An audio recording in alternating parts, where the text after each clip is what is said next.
The world never plays fair. No matter how honest you are, someone will betray you. No matter how skilled you become, someone less qualified will take your spot. That's reality. But those who understand this reality, they survive. And those who survive, they rule.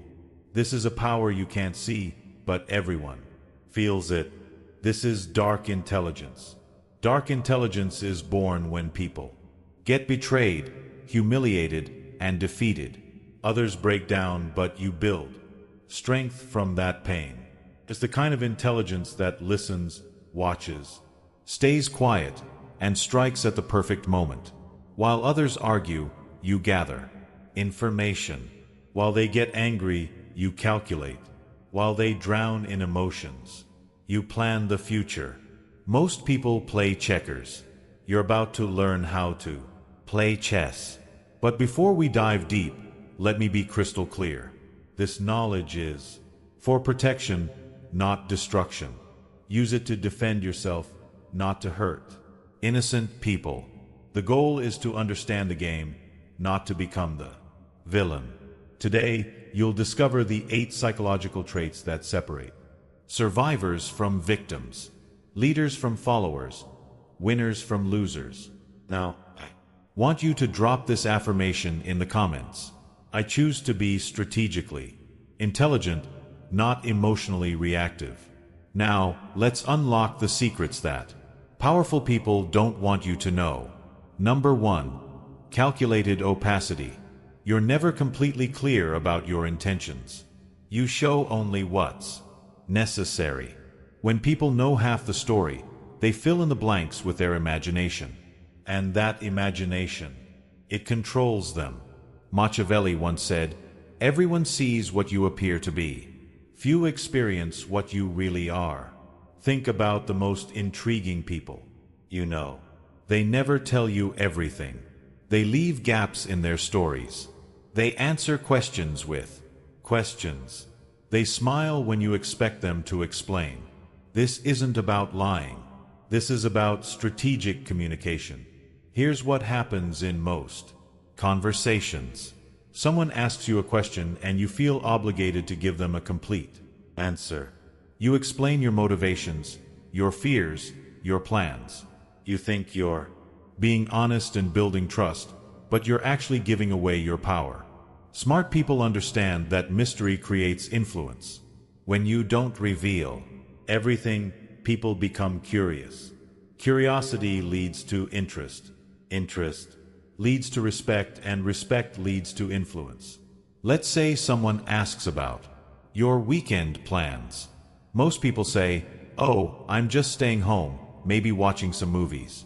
That's complete transparency, but it's also completely forgettable. Instead, you could say, "I have something important to take care of." Then change the subject. Notice the difference. The first answer makes you predictable. The second answer makes you interesting. This doesn't mean being rude or secretive about everything. It means being selective about what you share and when you share it. The most successful people in any field master this principle. They reveal just enough to keep people engaged, but never enough to lose their advantage. Your information is your currency. Don't spend it all at once. When you practice calculated opacity, people start paying more attention to what you say because they know you don't say everything. Your words carry more weight because they're there. Remember, the goal isn't to be mysterious for the sake of being mysterious. The goal is to maintain control over your narrative and your relationships. Number 2, adaptive persona. You're not the same person with everyone. You adjust your personality based on who you're talking to. People think they know you, but they only know one version of you. Machiavelli once said, "A prince ought to take care that he never lets anything slip from his lips that is not replete with the 5 qualities mentioned above, that he may appear to him who sees and hears him altogether merciful, faithful, humane, upright, and religious." This isn't about being fake. This is about being effective. You already do this naturally. You speak differently to your grandmother than you do to your friends. You act differently in a job interview than you do at a party. You present different aspects of your personality in different situations. Adaptive persona takes this natural tendency and makes it intentional. Every person you meet has different values, different communication styles, and different ways of processing information. If you use the same approach with everyone, you'll connect with some people and completely miss others. Smart people study the person they're talking to and adjust their communication accordingly. Are they analytical? Give them facts and data. Are they emotional? Connect with their feelings. Are they practical?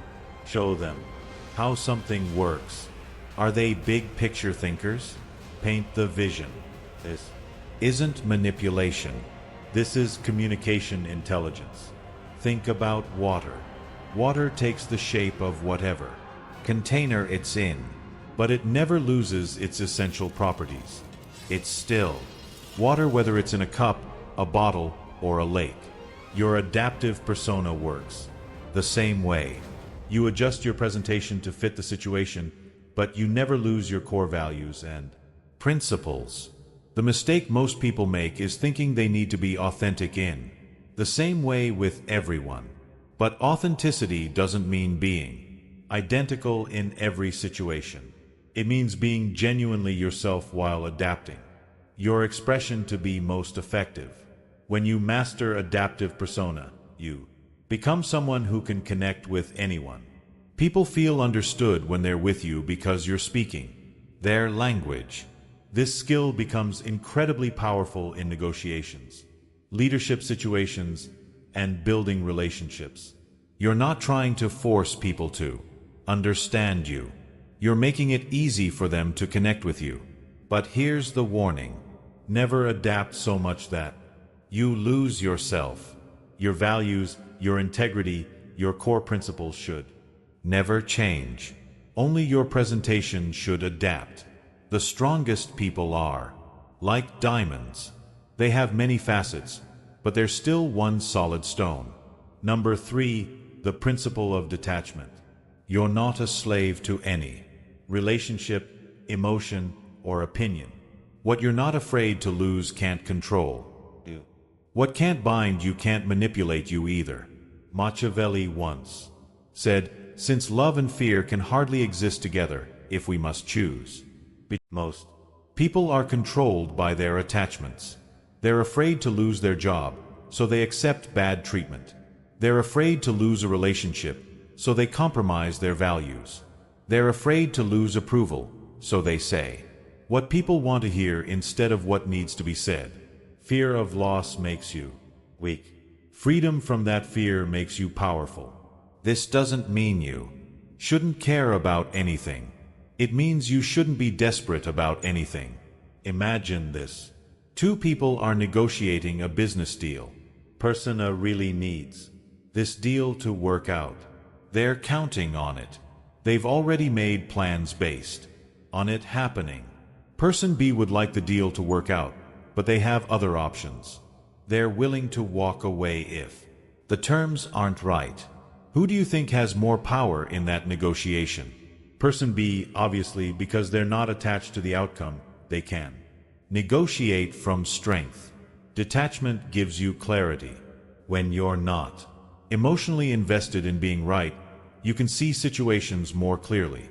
When you're not desperate for approval, you can make better decisions. When you're not afraid of being alone, you can choose better relationships.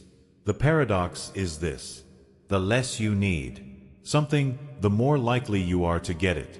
Think about confident people. They're not confident because everything always goes their way. They're confident because they know they'll be okay even if things don't go their way. That's the power of detachment. Now, this doesn't mean being careless or indifferent. You should still work hard for your goals and care about the people in your life. But you should never be so attached to any outcome that you lose your ability to think clearly and act strategically. Detachment also protects you from manipulation. When someone tries to threaten you with taking away something you're not afraid to lose, Their threat has no power. The most dangerous person in any room is the one who has nothing to lose. But the most powerful person in any room is the one who has everything to gain and nothing to fear. Practice this gradually.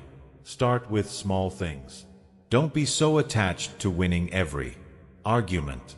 Don't be so attached to being liked by everyone. Don't be so attached to your plans working out exactly as you imagined. As you develop this skill, you'll notice something interesting. People start treating you with more respect. They sense that you can't be easily controlled, and that commands respect. Remember, detachment isn't about not caring. It's about caring without being controlled by that care. Number 4, silent leverage. You don't apply pressure directly, you wait. When people make mistakes and become vulnerable, your silent presence becomes the heaviest influence in the room. Machiavelli once said, "Never was anything great achieved without danger." Most people think power is loud. They think it's about raising your voice, making demands, and forcing your will on others. That's amateur hour. Real power whispers. Silent leverage is the art of creating influence without saying a word. It's about positioning yourself so that your mere presence changes the dynamic of any situation. Here's how it works. Instead of telling people what to do, you create situations where they naturally want to do what benefits you. Instead of demanding respect, you make yourself indispensable. Instead of fighting for power, you make people give it to you willingly. Let's break this down with practical examples. In conversations, silent leverage means knowing when to pause. Most people are uncomfortable with silence, so they fill it with words. Often those words reveal more than they intended to share. When you're comfortable with silence, you control the rhythm of the conversation. Next time someone asks you a difficult question, don't answer immediately. Pause. Look at them thoughtfully. Let the silence stretch for a few seconds. Then give your answer. Watch how it changes the weight of your response. In negotiations, silent leverage means having alternatives that you don't need to mention. When the other person knows you have options, they negotiate differently. You don't have to threaten to walk away. Your willingness to walk away is enough. In relationships, silent leverage means being the person who adds value without asking for recognition. When you consistently make other people's lives better, they naturally want to keep you around. You don't have to demand loyalty. You earn it through your actions. In professional settings, silent leverage means becoming the person everyone comes to for solutions. You don't announce that you're the problem solver. You just solve problems consistently until everyone knows they can count on you. The key to silent leverage is patience. You're not looking for immediate results. You're building long-term influence. Most people want instant gratification. They want to see immediate results from their efforts. But silent leverage works differently. You plant seeds and wait for them to grow. You make investments and wait for them to pay dividends. This requires a different mindset. You have to be comfortable with delayed gratification. You have to trust that you're consistent. Actions will eventually create the influence you're seeking. What happens when you master silent leverage? People start coming to you for advice without you offering it. They start seeking your approval without you demanding it. They start following your lead without you asking them to. You become the quiet force that shapes outcomes without anyone realizing it's happening. But there's an important ethical consideration here. Silent leverage should never be used to manipulate people into doing things that harm them. The goal is to create win-win situations where everyone benefits. The most ethical use of silent leverage is to influence people toward better decisions for themselves and others. You're not tricking them. You're guiding them toward outcomes that serve everyone's best interests. Remember, silent leverage is not passive. You're still taking action. You're still making moves. You're just doing it quietly and strategically instead of loudly and obviously. Number 5. Psychological echo. Reflect people's deepest needs and fears back to them. They think you're speaking their language, but actually you're gaining understanding and influence. Machiavelli once said, "Men judge generally more by the eye than by the hand. For everyone can see and few can feel. Everyone sees what you appear to be. Few really know what you are." Psychological echo is about becoming a mirror that reflects back what people need to see and hear. This isn't about deception. It's about deep understanding and strategic communication. People don't buy products, services, or ideas. They buy solutions to their problems and fulfillment of their desires. When you can identify and reflect back their real needs, you become incredibly valuable to them. Most people are terrible at this because they're too focused on what they want to say instead of what the other person needs to hear. Let me explain how psychological echo works in practice. First, you have to become a student of human nature. You need to understand that everyone you meet is carrying invisible burdens, secret desires, and unspoken fears. Your job is to listen for clues about what those might be. When someone talks about their work, they're not just sharing information. They're revealing how they see themselves, what they value, and what they're worried about. When someone talks about their relationships, they're showing you their emotional patterns and their deepest needs. Most people listen to respond. You need to listen to understand. Here's a practical framework. Every person you meet is asking 3 silent questions. Do you see me? Do you understand me? Do you value me? When you can answer yes to all 3 of those questions through your words and actions, you create a powerful connection. The psychological echo technique involves reflecting back not just what people say, but what they mean. You listen for the emotion behind the words, the need behind the complaint, the fear behind the anger. For example, if someone says, "I hate my job," most people might respond with advice about finding a new job. But if you listen deeper, you might hear that they actually feel unappreciated, unchallenged, or uncertain about their future. A psychological echo response might be, "It sounds like you're not feeling valued for your contributions," or "It seems like you're ready for something that challenges you more." Notice the difference. Instead of jumping to solutions, you're reflecting back their emotional experience. This makes people feel understood, which creates trust and influence. The key is to reflect back the positive version of what they're expressing. If someone is complaining about being overwhelmed, you might reflect back their dedication and high standards. If someone is expressing frustration about a situation, you might reflect back their desire for excellence. This technique works because people have a deep psychological need to feel understood. When you demonstrate that you truly see them, they automatically trust you more and value your opinions more highly. But here's where it gets really powerful. Once you understand someone's core needs and fears, you can position your ideas, suggestions, and requests in terms that naturally appeal to them. If someone values security, you present your ideas in terms of safety and stability. If someone values recognition, you present your ideas in terms of achievement and acknowledgement.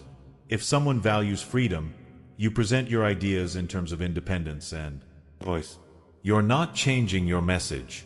You're changing how you present your message to match their psychological profile. This is incredibly powerful in leadership, sales, parenting, and relationships. When people feel like you understand them at a deep level, they naturally want to work with you, follow you, and support you. The ethical way to use psychological eco is to genuinely care about understanding people and helping them get what they need. When you use this technique to serve others' best interests, it becomes a tool for building stronger, more meaningful relationships. Number 6, ambiguous morality. You're neither good nor bad. You just get things done. Real power doesn't always come in black and white. Sometimes it lives in the gray areas. Machiavelli once said, "Since it is difficult to join them together, it is safer to be feared than to be loved when one of the two must be lacking."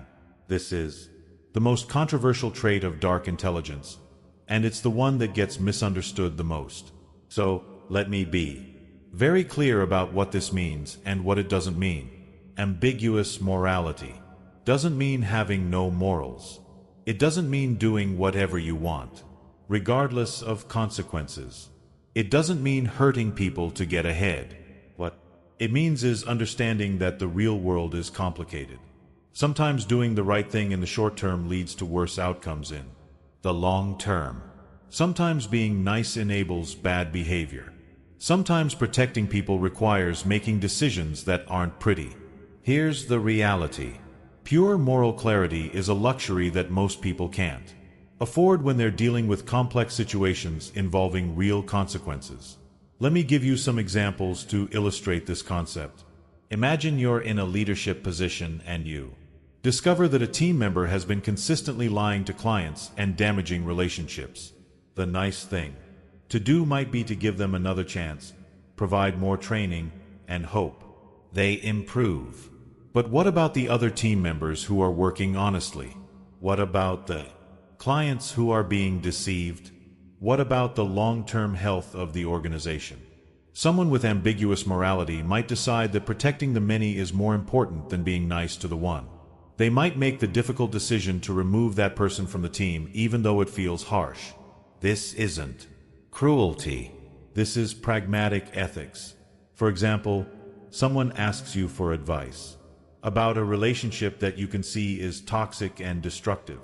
The kind thing to do might be to be supportive and avoid saying anything negative. But someone with ambiguous morality might decide that true kindness requires telling the difficult truth even if it temporarily hurts the person's feelings. The key principle here is focusing on outcomes rather than appearances. Sometimes the action that looks good on the surface creates bad results. Sometimes the action that looks harsh on the surface creates better results for everyone involved.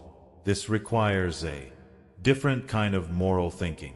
Instead of asking what action makes me look like a good person, you ask what action leads to the best outcomes for the most people. It also requires taking responsibility for the consequences of your decisions, even when those decisions are difficult or unpopular. But here's the crucial distinction. Ambiguous morality is not the same as selfishness. You're not doing whatever benefits you at others' expense. Making pragmatic decisions that serve the greater good, even when those decisions are personally difficult. This trait also involves understanding that different situations require different responses. The same action that's wrong in one context might be necessary in another context. For example, being completely honest might be the right approach in a close personal relationship, but it might be counterproductive in certain professional negotiations where strategic disclosure is more effective.